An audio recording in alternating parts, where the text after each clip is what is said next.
ပြဿနာပြောတယ်အခက်ခဲနဲ့ကြုံတွေ့တဲ့အခါစိတ်ကိုအေးအေးထားပါတယ်နာယီကပြောတယ်အချိန်တွေကိုမဖြုံးတီးပါနဲ့တန်ဖိုးရှိရှိအသုံးချပါတယ်ဖနက်ကပြောတယ်ခြေတော့မှလှဖို့မစီးနဲ့စူးတံကကွယ်နိုင်မှုစီးတယ်ထီးရပြောတယ်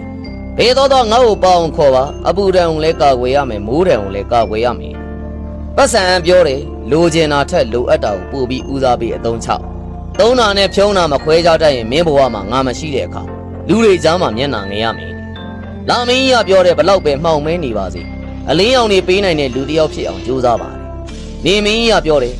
မင်းဘဝကိုယုံကြည်မှုတွေနဲ့ရှေ့ဆက်ပါလူတွေကအလင်းရောင်ပေးနိုင်တဲ့သူကိုပဲတောင်းတကြတယ်ကောင်းကင်ကြီးကပြောတယ်တိမ်တိုက်တွေမရှိလဲငါအလှနဲ့ငါလှနေတာပဲတဲ့တစ်ပင်ကပြောတယ်ဘသူပဲခိုနာငါလိုအေးချမ်းတဲ့အရေးကိုပေးတတ်တဲ့သူဖြစ်ပါစေစာအုပ်တွေကပြောတယ်ငါနဲ့စကားများများပြောမင်းကဘာနဲ့ရေမောင်တန်းနိုင်လိမ့်မယ်ပင်လေကြီးကပြောတယ်ငါလိုမနေနဲ့ငါရေများပေမဲ့ဘသူမှမတော့ကြဘူးမီးကပြောတယ်ငါလိုမနေနဲ့ငါပူတယ်အဲ့ဒါကြောင့်ငါအနာကိုဘသူမှမကပ်ဘူးတဲ့ဒါကြောင့်မို့လို့ဘသူတွေဘလောက်ဆိုမင်းကောင်းအောင်နေရ